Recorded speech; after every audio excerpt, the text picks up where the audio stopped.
कि उत्तर प्रदेश से जो हमारे बाबा मुख्यमंत्री जी जो बांटने और काटने की। नफीस भाई, आजमगढ़ के आमदार नफीस भाई, आपका हार्दिक स्वागत है। आमदार नफीस भाई, हमारे बाबा जी जो कि मुंबई की सरजमीन पर गली गली में जो घूम रहे हैं, बांटने और काटने का बात कर रहे हैं, हम मुंबई की सरजमीन से इसी जमीन के ऊपर, इसी आसमान के नीचे मैं उनको बताना चाहते हैं और हाथ उठा करके, उंगली उठाकर उन्हें दिखाना चाहते हैं कि ना हम लोग बंटने वाले हैं, ना हम कटने वाले हैं, और हम सब जुड़ करके 20 तारीख को बाबा जो मुंबई में आए हैं इनका सुपट्टा साफ करने वाले हैं।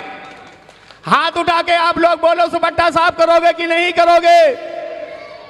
बीच वाले जो बैठे हैं वो लोग नहीं उठा पा रहे मेरे साथ हाथ। मैं लखनऊ की सरजमीन से राष्ट्रीय अध्यक्ष अखिलेश यादव जी ने जिस विश्वास के साथ मुझ पर विश्वास जताया, मैं आपके बीच में जो आया हूं, मैं अपने परिवार की बात नहीं करने आया हूं, मैं खानदान की बात नहीं करने आया हूं।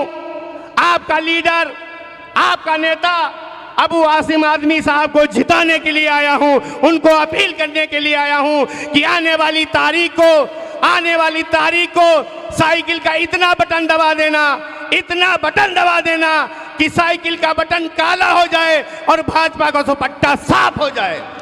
हाथ उठा के आप लोग को सुपट्टा साफ करोगे कि नहीं करोगे?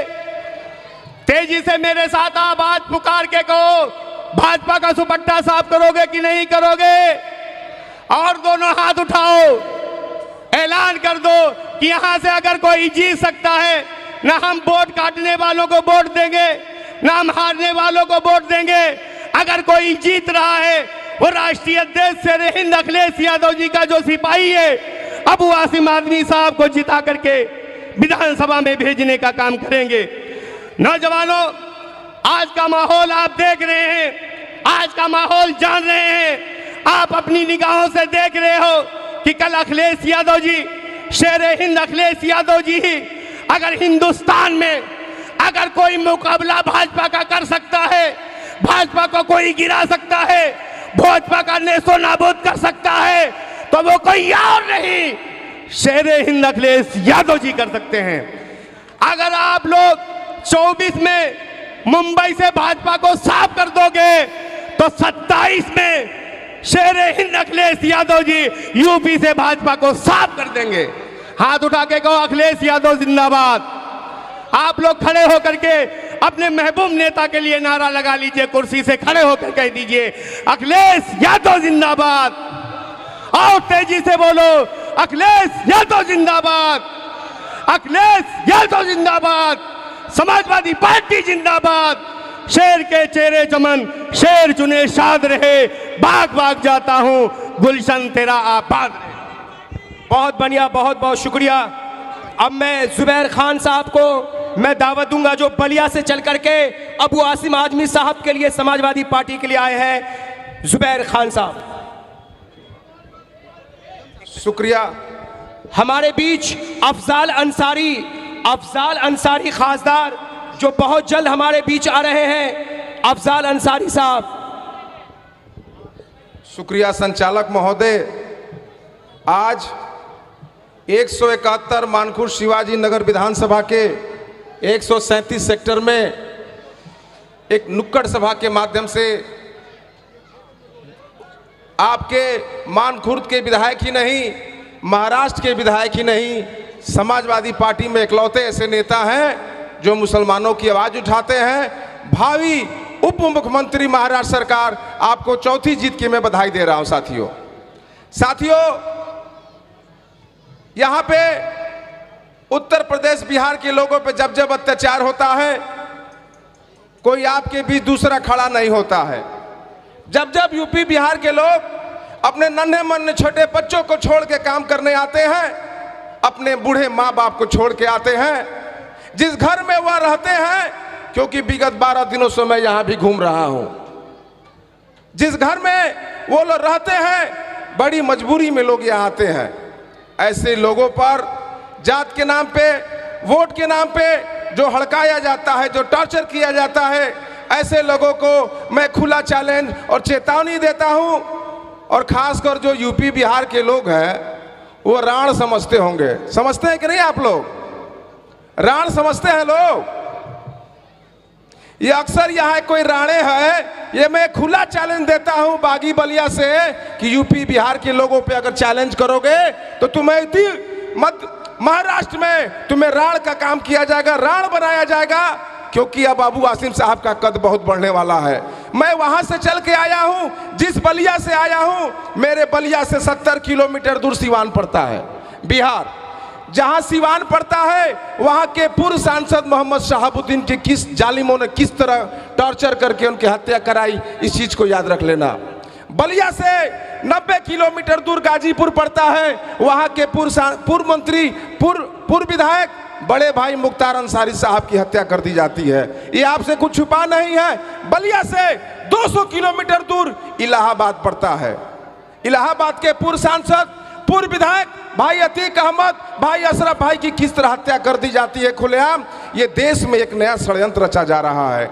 चुन चुन के एक एक मुसलमान लोग नेताओं को मारा जा रहा है, मरवाया जा रहा है, अलग अलग हथकंडे अपनाए जा रहे हैं। अब तो महाराष्ट्र में भी एक नेताजी की हत्या करा दी गई।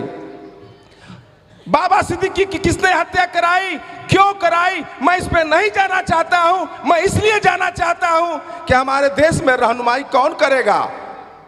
अखिलेश यादव जी के हाथों को 5 सीट से 37 सीट और गठबंधन को 43 सीट जिताने का काम अगर देश में किसी ने किया है तो वो बड़े भाई अबू आसिम साहब हैं। पूरे उत्तर प्रदेश में एक एक लोकसभा में घूमकर समाजवादी पार्टी का कद इतना बढ़ा दिया कि अखिलेश जी की हाथों के आगे, ताकत के आगे आज देश में बीजेपी की सरकार बैसाखी पे चल रही है। जिस दिन अखिलेश यादव जी अपना मन बना लेंगे ये सरकार नहीं रुकेगी। तो मेरे कहने का मतलब है साथियों कि फैसला आपके हाथों में है। आप बिल्कुल मत बटिएगा, एक साथ रहिएगा। देख रहे हैं, मैंने बताया आपको कि कैसे हमारे नेताओं को, बड़े नेताओं को, खास करके मुसलमान नेताओं को टॉर्चर किया जा रहा है। मैं आपसे निवेदन करना चाहता हूं कि कौन करेगा हमारी बात। यहां पे अक्सर जो उत्तर प्रदेश के लोग के होंगे, मैं उत्तर प्रदेश मदरसा संगठन का भी अध्यक्ष हूं। पूरे उत्तर प्रदेश के सभी मदरसों को असंवैधानिक घोषित कर दिया गया था। यूपी सरकार और यूपी हाई कोर्ट ने सभी मदरसों को असंवैधानिक घोषित कर दिया था। यानी मदरसे की पढ़ाई बैन थी, मदरसे में बच्चे नहीं पढ़ेंगे, मदरसों की डिग्रियां नहीं मान्य होगी। मैं बधाई देना चाहता हूं आपके विधायक अबू आसिम साहब, हम लोगों से रिक्वेस्ट करते गए, इन्होंने सुप्रीम कोर्ट में व्यवस्था की और हम लोग सरकार से, सुप्रीम कोर्ट ने उत्तर प्रदेश के मदरसों को संवैधानिक घोषित किया। मैं बधाई देना चाहता हूं साथियों। पूरे उत्तर प्रदेश के मदरसों को बचाने का काम किसी को जाता है तो भाई अबू साहब आसिम साहब को जाता है। मेरा एक ही निवेदन है, बलिया से चल के आपके बीच आया हूं, उस जिले से जहां अंग्रेजों से हम 100 साल पहले आजाद हो चुके थे। ये मेरा निवेदन है, स्वीकार करिएगा। आने वाली नस्लों को बचाना है, अबू साहब को जिताइए। इन्हीं बातों के साथ अपनी बाणी को विराम देता हूं।